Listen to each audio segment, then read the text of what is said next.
O torcedor que xingou o Gabigol, depois do Flamengo ganhar de 8, ele xingou o maior jogador depois do Zico na história do Flamengo, é o Gabigol, ganhou tudo. Se fosse porque o Flamengo tivesse perdido, aí até a torcedora entenderia porque era um momento de paixão. Mas esse torcedor não é um momento de paixão. Ali o que vale é a parte monetária. Ele é lá de São Gonçalo, Niterói, diz até que é força jovem, nem Flamengo é. Esse torcedor aí ganhou um dinheiro. Por quê?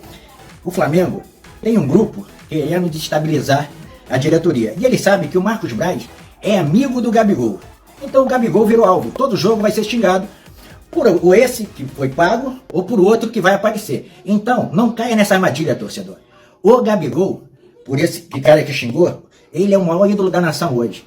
Jogou com vontade, o Flamengo ganhou de 8, e esse rapaz, que foi movido pelo dinheiro, atacou o maior patrimônio do clube. Esse rapaz é um indivíduo que tem que ser repelido. Saudações rubro-negras. Fala, nação rubro-negra, o que vocês acharam dessa gravíssima denúncia feita pelo peruano?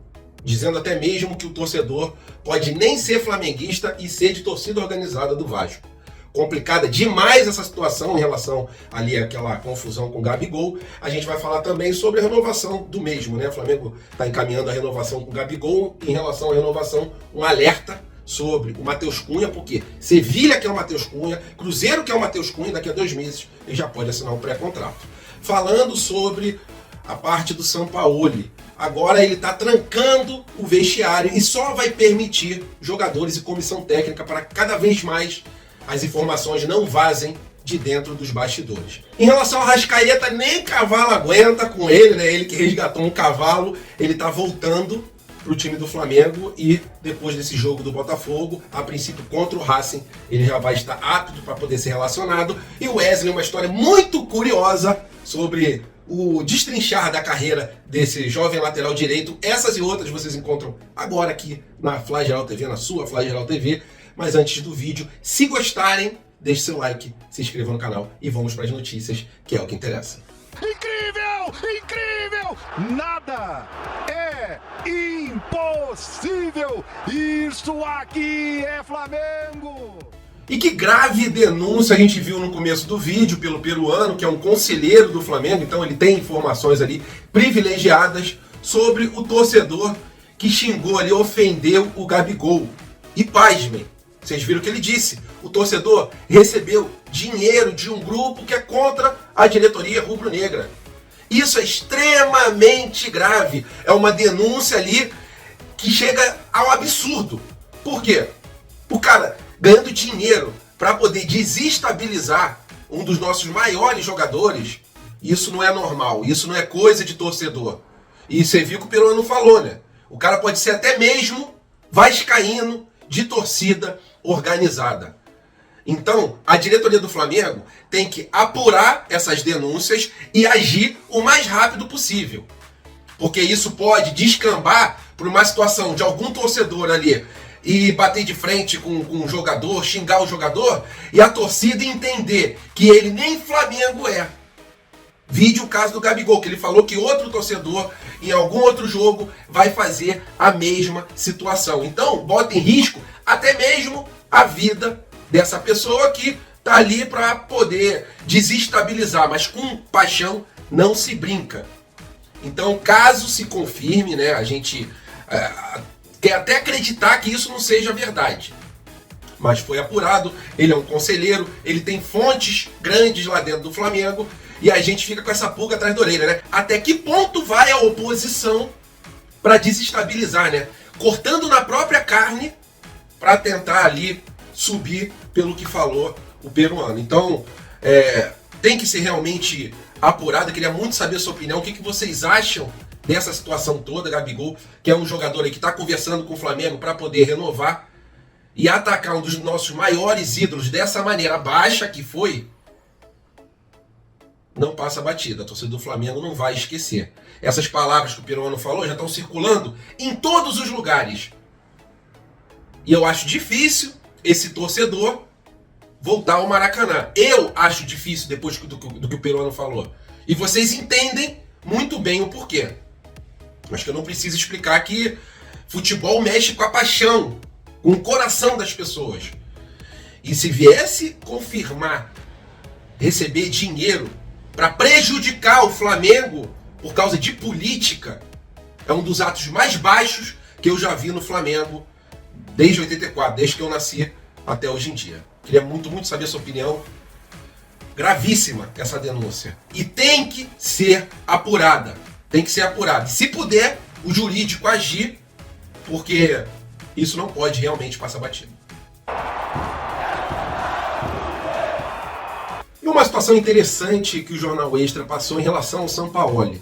Ele agora não vai mais permitir outras pessoas entrando no vestiário rubro-negro. Ele trancou o vestiário e somente os jogadores e a comissão técnica vai poder entrar nos vestiários nos dias dos jogos. E isso é mais uma atitude de uma pessoa ali que está realmente com a chave do futebol. A intenção da diretoria era contratar não somente um técnico, mas um gestor. E é isso que enxerga o Sampaoli ao fazer tal atitude de trancar o vestiário. A gente sabe que muita informação é vazada dos bastidores e isso sempre incomodou os técnicos que passaram no time rubro-negro. Jorge Jesus, ele botava até saco de lixo ali, né? Aqueles sacos pretos em volta dos campos que ele treinava para que não vazassem as informações. O técnico Vitor Pereira não fazia nem treinamento com o time, com medo de vazar a escalação e prejudicando e muito o desempenho do time dentro de campo. E o Sampaoli, com essa atitude e com outras também que ele vem tomando, ele quer restringir cada vez mais a informação que saia dos bastidores, mesmo a gente sabendo que é complicada essa situação. Essa história do X9 já vem há anos e anos se perpetuando no time do Flamengo. Espero que o Sampaoli, com aquela cara de brabo, o nosso Toretto, mini Toretto, que ele parece com aquela careca lá com o Vin Diesel, mas é isso, é o nosso mini Vin Diesel tentando ali fazer com que, de qualquer forma, a gente consiga ter um desempenho melhor, mesmo que para isso ele tranque o vestiário como está fazendo. E legal a história do nosso atualmente único lateral apto para poder jogar na direita, o Wesley. O Globo trouxe uma história bem interessante sobre o começo da carreira dele. Para quem não sabe, o Sávio é empresário dele. E quando ele tinha 12 anos, ele participou de uma colônia de férias paga do Real Madrid, mas só que ele conseguiu uma bolsa. Até porque o Sávio emprestou o nome para o evento, né, de um empresário espanhol que ele tinha feito. A promessa seria que os melhores jogadores iriam treinar lá no Real Madrid, lá na Espanha, como premiação durante 1 semana ou 2 semanas. E aí o que aconteceu? O Wesley se destacou, né? O Sávio tinha pedido 10 vagas para pessoas carentes, pessoas de baixa renda. Ele botou o Wesley arrebentou a boca do balão. O técnico do time na época lá falou que se pudesse levava ele para a Espanha agora. Só que da alegria chegou a frustração. Por quê? Não foi realizado ali a premiação, não foi feito o que foi prometido. Ele não foi para a Espanha. Foi sim tema de reportagens na época, mas ele não foi para a Espanha. E o que tinha sido prometido não foi cumprido. Mas mesmo assim, ele continuou a carreira, foi para o Figueirense, mas como o Figueirense estava numa situação financeira periclitante, o Figueirense cortou as divisões de base. E aí ele ficou a ver navios. O Avaí não deixou nem ele fazer um teste lá. E aí ele foi para o Tubarão. Tubarão, ele foi bem no Tubarão, se destacou bastante, mas infelizmente o Tubarão, com problemas também financeiros, não conseguia nem pagar os R$200 de ajuda de custo. E aí o Sávio, quando ele tinha 19 anos, conseguiu um teste para ele no time do Flamengo, nas categorias de base. E com 2 dias ele passou. E hoje em dia ele está brilhando na nossa lateral direita. Então é o que eu falo, galera. Se acontecer algum problema na sua vida, se você criou uma expectativa e a expectativa não se realizou, a gente vai passar por provações, mas que a gente tenha bom ânimo. E quando a gente enxerga os insucessos, né, como oportunidades de poder melhorar, poder crescer, aí, irmão, ninguém te segura. Porque não vai ser um tombo que vai te derrubar. Você vai cair e vai se levantar. E uma hora ou outra a sua estrela vai brilhar. E é isso que está acontecendo com Wesley. História interessante, queria trazer ela para vocês. O que vocês acharam, hein? Da frustração à glória. E o alerta tá ligado em relação ao goleiro Matheus Cunha. E isso porque o Extra trouxe a informação que as negociações para renovação com o goleiro esse que tem contrato somente até o final do ano de 2023, essas negociações travaram. E elas estão paralisadas atualmente. O Flamengo começou a conversar com ele e com a staff dele no começo do ano, mas foi interrompida essa situação. O Flamengo quer a renovação com ele até o final de 2027, até porque daqui a 2 meses ele já pode assinar um pré-contrato. E segundo o Extra, o Cruzeiro entrou em contato com ele no começo do ano e entrou em contato recentemente também com ele, com a staff, né, do goleiro, na verdade. Outro clube que está de olho é o Sevilha, para poder levar ele no meio do ano, para ele começar a pré-temporada lá na Espanha. E aí, eu não gostaria, estou falando por mim, já rasguei elogios para esse goleiro várias vezes. É um goleiro com um futuro brilhante pela frente. Temos aí o Santos, vai chegar o Rossi, então que o Flamengo consiga definir essa renovação o mais rápido possível. Porque o Matheus Cunha tem um grande futuro pela frente. E a gente não pode dar mole de perder esse grande goleiro. A gente tem várias competições, pode ser que algum goleiro venha a se contundir. O Matheus Cunha atualmente é o segundo goleiro do Flamengo, porque o Hugo, que recebe uma fortuna por mês, não quer ir embora e está totalmente escanteado no time rubro-negro. O Hugo Souza recebe em torno de R$400 mil por mês. É uma fortuna, um dinheiro bem grande. Então, vamos ver que o Flamengo vai conversar ali com o Matheus Cunha, que o Flamengo abra o olho aí, não perca esse jovem goleiro, essa joia, por um preço de banana ou até mesmo de graça no final do ano. Então, vamos lá, diretoria, vamos conversar, porque é um moleque de futuro. Eu acredito nisso e queria muito saber a sua opinião. Agora eu vou ter que comentar, mesmo que seja bem curto, mesmo que seja uma notícia que já passou, mas eu não tenho como deixar de comentar aqui. O Arrascaeta, né, que nem cavalo aguenta com ele.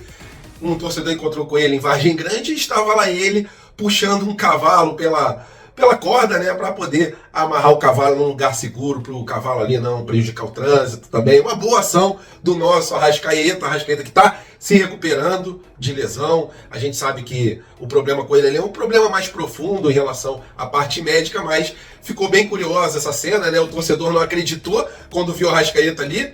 O motorista do ônibus até ofereceu uma carona para o Arrascaeta ir até seu carro lá para poder buscar o carro, porque ele largou o carro para poder fazer essa boa ação. Então, o que fica registrado aqui, né? Momento engraçado aí com o nosso Arrasca, que ele volte o mais rápido possível. A previsão é para que ele volte na próxima quinta-feira contra o Racing.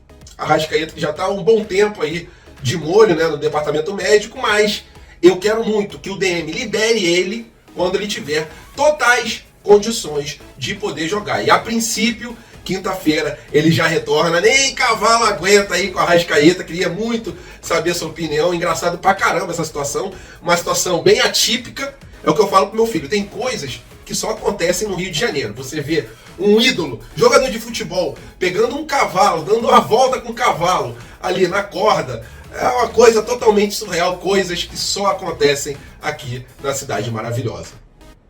Valeu, nação rubro-negra, tamo juntos, fiquem com Deus, até a próxima e fui!